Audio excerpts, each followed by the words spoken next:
Hi, my name is Himanshu. Welcome to my channel Himansh 10th study.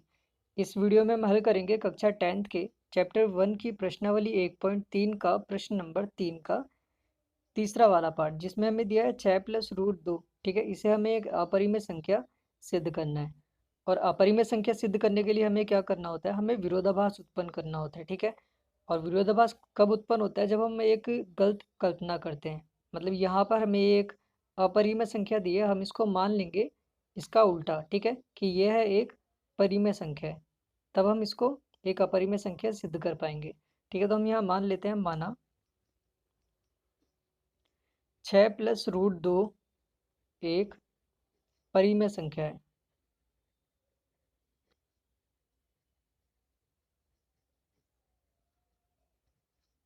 अब हमने 6 plus root 2 को एक परिमेय संख्या माना है, तो हम इसे लिख सकते हैं 6 प्लस रूट 2 बराबर पी बाय क्यू।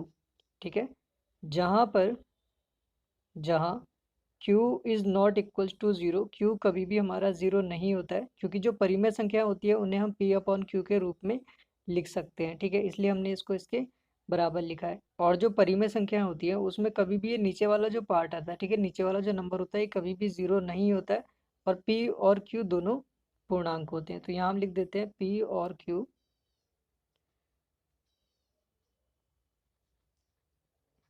पूर्णांक है।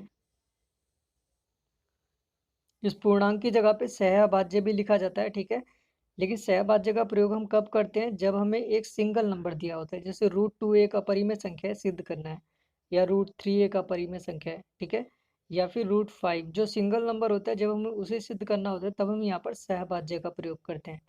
ठीक है, अब हम यहाँ पर क्या करेंगे, रूट 2 को हम एक साइड कर लेंगे, बाकी जो नंबर बचेगा उसको एक साइड कर लेंगे। तो यहाँ आ जाएगा p अपॉन क्यू, यहाँ 6 हमारा प्लस में है, दूसरी तरफ जाएगा तो माइनस का 6 हो जाएगा।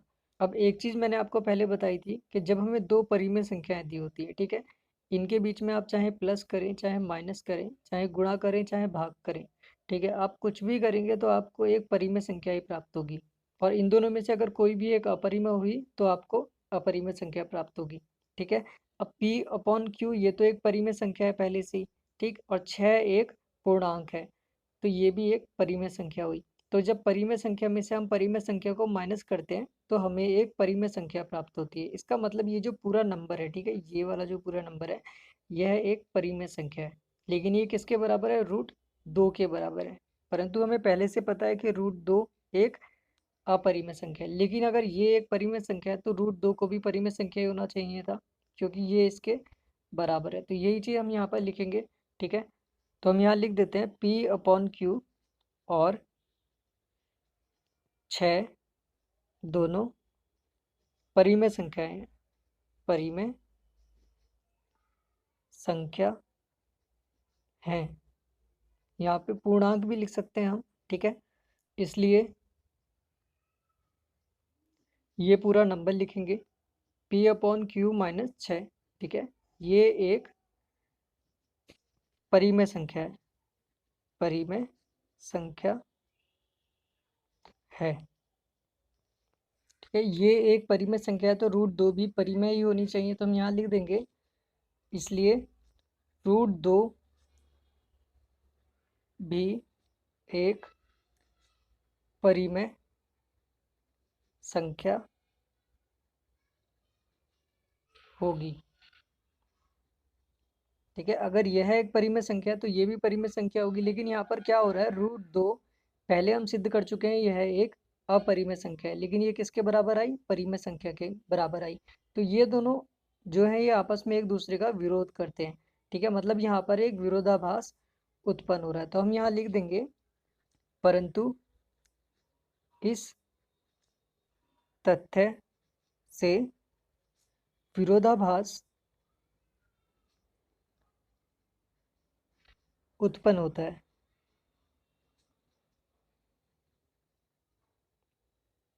ठीक, अब हम लिखेंगे ये विरोधाभास क्यों उत्पन्न हुआ। ठीक है, तो ये विरोधाभास इसलिए उत्पन्न हुआ कि हमने स्टार्टिंग में जब माना था 6 प्लस रूट 2 एक परिमेय संख्या है, हमने यहाँ पर इसका उल्टा माना था। ठीक, एक अपरिमेय संख्या को हमने परिमेय माना था, तो ये हमारी एक गलत कल्पना थी कि हमने इसको परिमेय माना। तो हम यहाँ पर लिखेंगे, यह विरोधाभास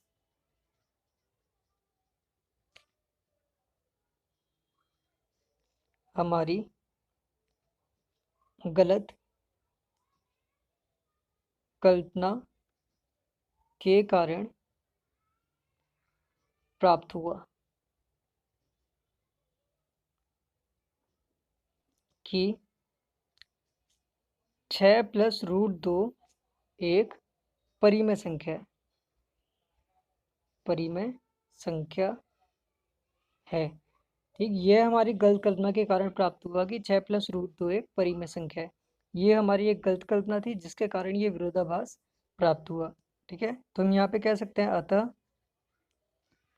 हम कह सकते हैं कि 6 प्लस रूट 2 एक अपरिमेय संख्या है। अपरिमेय संख्या है।